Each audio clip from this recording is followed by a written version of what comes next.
Hello साथियों, मैं विकास एक बार फिर से आपके अपने यूट्यूब चैनल विकास यादव यूपी पुलिस पे हार्दिक स्वागत करता हूं। मैं उम्मीद करता हूं आप सभी लोग ठीक होंगे, अच्छे होंगे और आपकी तैयारी भी बेहतर तरीके से चल रही होगी। जो भी वैकेंसीज की आपने फॉर्म अप्लाई किया है उसका बेहतर तरीके से तैयारी कर रहे होंगे, क्योंकि आपका एग्जाम होगा तो आपको बेहतर स्कोर करने की आवश्यकता होगी, क्योंकि तभी आप सेलेक्ट हो पाएंगे। ठीक है, तो अगर सबसे पहले अगर आप हमारे यूट्यूब चैनल पर नए हैं तो एक बार जरूर सब्सक्राइब कर लें और अपने दोस्तों के साथ शेयर भी करें, ताकि कोई भी लेटेस्ट अपडेट हो गवर्नमेंट जॉब से संबंधित तो सबसे पहले आपको दी जा सके। आज मैं बात करने वाला हूँ आरपीएफ एसआई एंड कांस्टेबल के, जो कि वैकेंसी 2018 में इसके पहले आई हुई थी। अब तक कोई नोटिफिकेशन नहीं आया हुआ है, लगभग 4 साल हो चुका है। और देखना ये है कि अब ये वैकेंसीज की जो नोटिफिकेशन आने वाली है वो अगले महीने में आ सकती है, या फिर नेक्स्ट महीने में, या तो अगस्त में आ सकती है या तो सितंबर में आ सकती है। कब आएगी वो हम सारी चीज़ों पे बात करेंगे। क्या है एग्जाम पैटर्न, उसके बाद बात करेंगे। क्या होती है क्वालिफिकेशन एसआई एंड कांस्टेबल के लिए, अब कौन कौन अप्लीकेबल होगा, वो विद्यार्थी जो फॉर्म को क्या कर सकता है, अप्लाई कर सकता है, उन सारी चीज़ों पर बात करेंगे हम। ठीक है, क्योंकि ये काफ़ी दिन से सभी विद्यार्थियों को के मन में ये है कि ये फॉर्म कब आएगा, क्योंकि कुछ ऐसे भी विद्यार्थी हैं जो रेगुलर कंटिन्यू तैयारी कर रहे हैं इस वैकेंसीज के लिए, आरपीएफ एसआई एंड कांस्टेबल के लिए, और वे काफ़ी उम्मीदें लगाकर बैठे हुए भी हैं कि ये वैकेंसीज अब आएगी अब आएगी। ठीक है, तो मैं सबसे पहले तो आपको ये क्लियर कर देना चाहता हूँ। और दूसरी चीज़ और एक सुन लीजिए बात, कि सभी विद्यार्थियों की ये है कि क्या सर एज रिलैक्सेशन मिलेगा कि नहीं मिलेगा। 2 वर्षों का कोरोना की वजह से वैकेंसी 4 साल लगभग नहीं आई हुई है। 18 की वैकेंसीज थी, 18 के बाद अब 22 चल रहा है, लगभग 4 साल हो चुका है और अभी तक भी वैकेंसीज कोई नहीं आई है आरपीएफ एसआई एंड कांस्टेबल के लिए।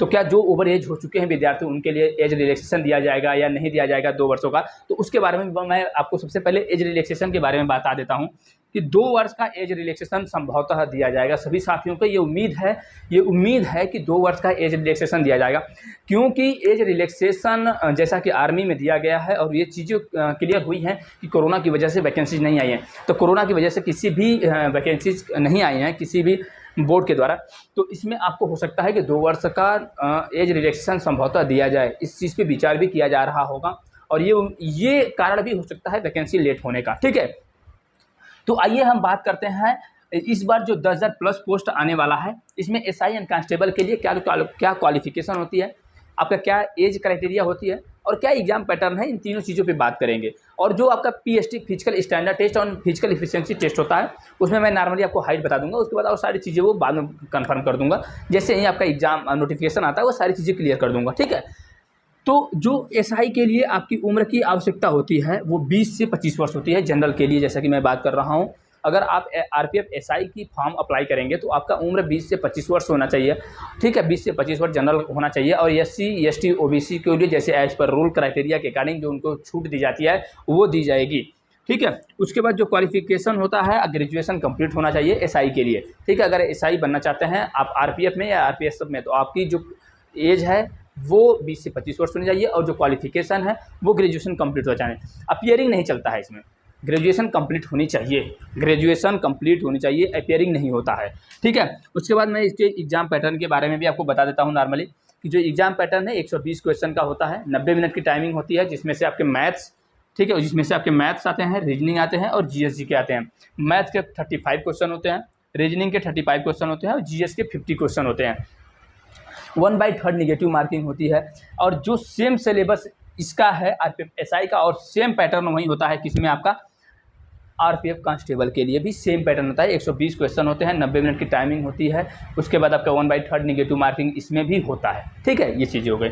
और कांस्टेबल के लिए जो उम्र होती है वो 18 से 25 वर्ष होती है। एज पर आप जनरल के लिए जैसा कि मैं बात कर रहा हूँ, इसमें आपको एससी एसटी ओबीसी जो छूट दी जाती है वो छूट दी जाएगी। उसके बाद क्वालिफिकेशन 10th पास, अगर 10वीं पास हैं आप तो इस फॉर्म को अप्लाई कर सकते हैं। ठीक है, मिनिमम क्वालिफिकेशन इसमें 10वीं पास है। उसके बाद आप इंटर रहेंगे रजिस्टर रहें उससे मतलब नहीं है, लेकिन मिनिमम क्वालिफिकेशन आपकी 10वीं पास होनी चाहिए। ठीक है, एक चीज़ और मैं इस पर आपको बता देता हूँ कि जो ये एग्ज़ाम होता है, ये एग्ज़ाम लेवल जो होता है उसका बेहतर होता है, बेहतर तरीके से होता है। और इसमें जो वैकेंसी 2018 में आई हुई थी उसमें से 9,000 वैकेंसीज थी, 2018 की 9,000 वैकेंसीज थी, जिसमें से 4500 और 45 मतलब 4,500 सीटें और फिर 4,500 सीटें, मतलब 50% सीटें फीमेल के लिए थी और 50% सीटें मेल के लिए। तो इसमें आप, मैं ये कहने का मेरा मेन उद्देश्य ये है कि जो 2018 की वैकेंसी थी आरपीएफ एसआई एंड कांस्टेबल के लिए, उसमें से 50% मतलब 50% सीटें जो थी वो रिजर्व थी महिलाओं के लिए और 50% थी किसके लिए, मेल के लिए। तो उसमें उस टाइम जो कट ऑफ रहा है, मैं कट ऑफ के बारे में विस्तृत चर्चा नहीं करूँगा, लेकिन आपको एक बता देता हूँ कि लगभग कितना कट ऑफ गया हुआ था। तो 120 में से जो आरपीएफ एसआई एंड कांस्टेबल के लिए जो वैकेंसी थी, आपका टारगेट 90 प्लस होना ही चाहिए। आपका 90 प्लस टारगेट होना चाहिए, क्योंकि कट ऑफ उसके आसपास ही वेरी करता है। जैसा कि मैं कांस्टेबल का कट ऑफ आपको बता देता हूँ, उस बार जो फिजिकल स्टैंडर्ड टेस्ट के लिए आया था DBPST और PST और PET के लिए जो कट ऑफ आई हुई थी, वो था आपका 92 प्लस जो था कट ऑफ OBC का था। ठीक है, 92 के आसपास कट ऑफ जो थी OBC की थी, 91 पॉइंट समथिंग जो था कट ऑफ थी जनरल की थी, और SC ST की उसी हिसाब से आप कम कर लीजिएगा। ठीक है, मैं लेकिन आपको एक मोटी मोटा बता दे रहा हूँ जो कट ऑफ था।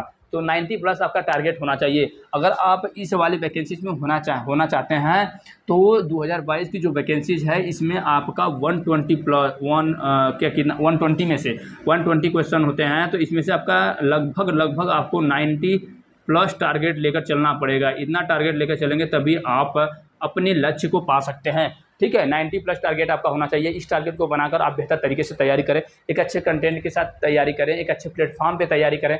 आप ऑनलाइन तैयारी करें या ऑफलाइन तैयारी करें, जहाँ से भी आपको अच्छा लगता है वहाँ से आप तैयारी बेहतर तरीके से करते रहें। जैसा कि हम लोगों ने जब 2018 में एग्ज़ाम दिया था, तो जब हम लोगों का रिजल्ट आया, ठीक है, 2019 में मार्च में होली के दिन रिजल्ट आया हुआ था RPF SIN कांस्टेबल का। ठीक है, तो जब हमने क्वालिफाई किया, जब मेरा रिजल्ट आया और मेरी रनिंग भी 25 या 28 अप्रैल को थी, कपूरथला पंजाब में थी मेरी रनिंग, और उसके बाद जो कट ऑफ था वो 91.75 OBC के लिए कट ऑफ थी। ठीक है, 91.75 OBC के कट ऑफ थी। तो रिजल्ट में नाम था, लेकिन मार्क्स उस टाइम नहीं दिखाया था कि कितने मार्क्स हैं। हाँ, आंसर की से आप मिला सकते थे कि आपके कितने क्वेश्चन सही थे, आंसर की से आप मिला सकते थे। लेकिन मैंने आंसर की से उस टाइम मिला नहीं पाया था, कहीं बिजी था और डेट जैसा कि लैप्स हो जाता है वो। तो जब लेकिन रिजल्ट आया तो देखा तो उसमें क्वालिफाई था। 25 अप्रैल को मेरी रनिंग थी, DBPST सारी चीज़ें जो होती हैं वो कपूरथला पंजाब में थे। ठीक है, तो जो मैंने किस तरीके से तैयारी की, क्या रहा है प्रोसेस, वो सारी चीज़ों को मैं बता देता हूँ। आपको परेशान होने की आवश्यकता नहीं है इसमें। जैसा कि मैं उस टाइम जो पेपर आया हुआ था, तो उसमें जो GS के क्वेश्चन थे वो लगभग सभी के सभी क्वेश्चन जो थे करेंट के छोड़ के लूसेंट को फॉलो किया था। वो उस टाइम जो कांस्टेबल के लिए लूसेंट को फॉलो किया था, सभी के सभी क्वेश्चन GS के। उसके बाद मैथ्स और रीजनिंग इतने ईजी थे, मैं क्या बताऊँ आपको, कि मैथ्स और रीजनिंग इतने ईजी थे कि आप 70 में से 70 भी अगर कैपेबल हैं तो आप कर सकते थे।